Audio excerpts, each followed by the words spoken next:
어릴 적 아버지와 함께 계곡으로 물고기를 잡으러 갔던 기억이 있으십니까? 보통 우리는 족대라고 부르는 그물을 들고 물속을 뛰어다닙니다. 눈앞에 물고기가 보이니까 내가 조금만 더 빨리 움직이면 잡을 수 있을 것 같기 때문입니다. 하지만 결과는 늘 똑같습니다. 물고기는 우리보다 훨씬 빠릅니다. 우리가 손을 뻗는 순간 그들은 이미 도망가고 없죠. 지금 여러분이 하고 있는 주식 투자도 이와 놀랍도록 똑같습니다. 많은 분들이 뉴스를 보고 유튜브를 검색하며 지금 이 종목이 뜬다더라, 5달러가 오른다더라 하며 시장을 쫓아다닙니다. 하지만 냉정하게 말씀드리겠습니다. 여러분은 절대 시장을 이길 수 없습니다. 20년 전의 시장과 지금의 시장은 완전히 다릅니다. 지금 시장에는 유튜브, AI 알고리즘, 그리고 전 세계의 수많은 전문 투자자들이 얽혀 있습니다. 정보가 퍼지는 속도는 과거보다 3배, 4배 더 빨라졌습니다. 여러분이 좋은 뉴스를 듣고 매수 버튼을 누르는 순간 이미 그 정보는 낡은 것이 되어버린 후입니다. 시장이라는 물고기는 예전보다 훨씬 더 빨라졌는데 우리는 여전히 낡은 족대 하나를 들고 뒤를 쫓고 있는 셈입니다. 그렇다면 우리는 어떻게 돈을 벌어야 할까요? 방법은 하나뿐입니다. 물고기를 쫓아다니는 사냥꾼이 되기를 포기하고 물고기가 지나가는 길목에 어항을 놓고 기다리는 설계자가 되어야 합니다. 이것이 바로 부의 추월차선으로 가는 첫 번째 비밀, 어항 이론입니다. 물고기를 잡으려 뛰어다니는 대신 어항을 놓고 기다린다는 것은 무엇을 의미할까요? 투자에서 이것은 바로 자산 배분을 뜻합니다. 초보 투자자일수록 언제 오를까요? 혹은 6개월 뒤에 얼마를 벌까요? 라며 시간을 확정 짓고 싶어 합니다. 이것은 마치 물고기가 몇 시 몇 분에 내 어항에 들어올까요? 라고 묻는 것과 같습니다. 누구도 알 수 없는 미래를 맞추려 하기 때문에 투자가 도박이 되는 것입니다. 진정한 투자자는 예측하지 않습니다. 그저 대응할 뿐입니다. 우리는 물고기가 어디로 튈지 모르기 때문에 여러 길목에 어항을 설치해 두어야 합니다. 이를 가장 쉽고 강력하게 실행할 수 있는 도구가 바로 ETF입니다. ETF는 그 자체로 이미 수많은 기업과 자산을 포함하고 있기 때문에 하나만 사더라도 자연스럽게 분산 투자가 이루어집니다. 하지만 단순히 종목을 여러 개 산다고 해서 끝나는 것이 아닙니다. 축구 감독이 공격수만 10명을 뽑지 않듯이 여러분의 포트폴리오에도 공격수와 수비수, 그리고 골키퍼가 필요합니다.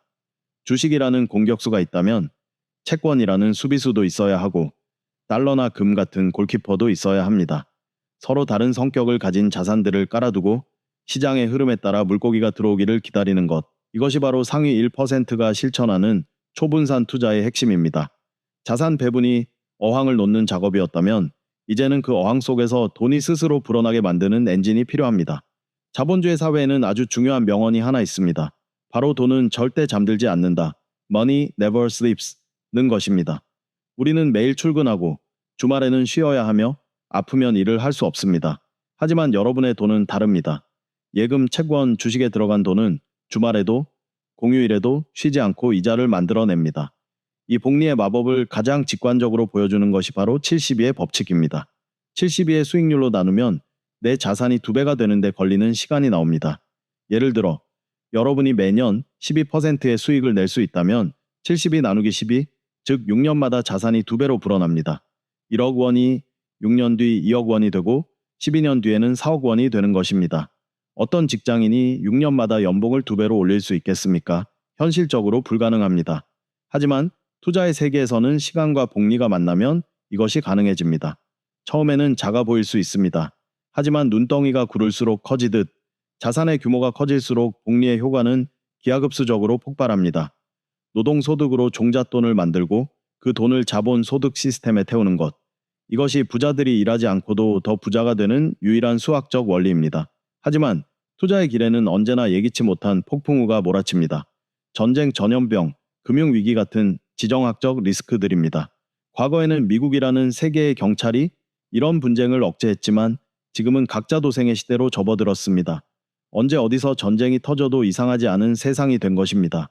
이런 불안한 시기에 여러분의 자산을 지켜줄 가장 강력한 골키퍼는 바로 금입니다. 많은 분들이 금을 단순한 장신구로 생각하지만 금융 역사에서 금은 위기에 반응하는 보험입니다.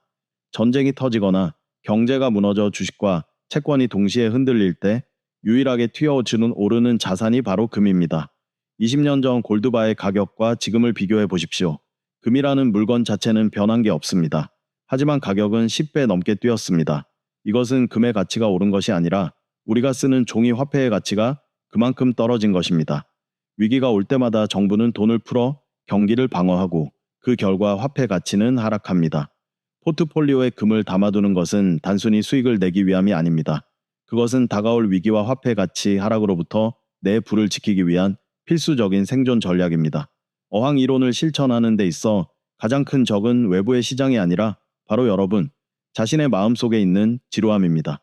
많은 분들이 투자를 스펙타클한 모험처럼 생각합니다. 매일 주가가 오르고 내리는 것을 확인하며 짜릿함을 느끼고 싶어 하죠. 하지만 명심하십시오. 좋은 투자는 지루한 것입니다. 농부가 씨를 뿌리고 가을을 기다리듯 어항을 놓고 물고기가 들어올 때까지 무던하게 기다리는 과정이 필요합니다.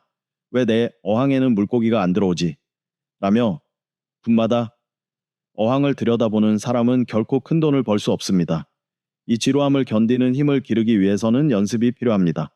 처음부터 큰 돈을 넣지 마십시오. 사회초년생이라면 100만 원, 아니 단돈 10만 원이라도 좋습니다. 이 돈을 잃어도 내 삶에 지장이 없는 소액으로 먼저 시장에 참여해 보십시오. 내 돈이 들어가야 비로소 경제 뉴스가 눈에 들어오고 환율과 금리의 변화가 피부로 느껴지기 시작합니다. 이때 중요한 것은 단순히 수익률을 보는 것이 아니라 투자 일지를 쓰는 것입니다. 내가 왜 이 위치에 어항을 놓았는지, 왜 이 ETF를 샀는지 기록하십시오. 그리고 30%가 빠졌을 때 내가 어떤 감정을 느끼는지 적어두십시오. 1억 원을 투자했다가 3천만 원을 잃으면 멘탈이 무너지지만 10만 원을 투자해서 3만 원을 잃는 것은 값진 수업료가 됩니다. 이 작은 연습들이 쌓여야 나중에 큰 돈을 굴릴 때 흔들리지 않는 단단한 그릇을 만들 수 있습니다. 우리는 위기의 시대를 살고 있습니다. 외환위기, 금융위기, 그리고 팬데믹까지. 역사는 우리에게 위기가 반복된다는 사실을 끊임없이 증명해 왔습니다. 앞으로도 우리가 예상하지 못한 곳에서 예상하지 못한 형태로 경제 위기는 반드시 찾아올 것입니다. 탐욕과 공포가 존재하는 한 시장의 파도는 멈추지 않을 것입니다. 하지만 두려워하지 마십시오. 위기는 준비되지 않은 자에게는 재앙이지만 준비된 자에게는 기회입니다. 시장이라는 거대한 물고기는 우리가 족대를 들고 쫓아가기엔 너무나 빠르고 강력합니다. 그 속도를 이기려 하지 마십시오. 대신 우리가 배운 대로 길목을 지키는 현명한 설계자가 되십시오. 주식, 채권, 금, 그리고 달러. 이 다양한 자산들로 튼튼한 어항을 만들고 복리라는 시간의 힘을 믿고 기다리십시오. 그러면 돈은 여러분이 잠든 사이에도 쉬지 않고 일하며 여러분의 삶을 자유롭게 만들어줄 것입니다. 지금 당장 여러분만의 어항을 설계하시길 바랍니다. 이 영상을 끝까지 시청해 주셔서 감사합니다. 영상이 마음에 드셨다면 구독과 좋아요를 눌러 더 많은 콘텐츠를 받아보세요.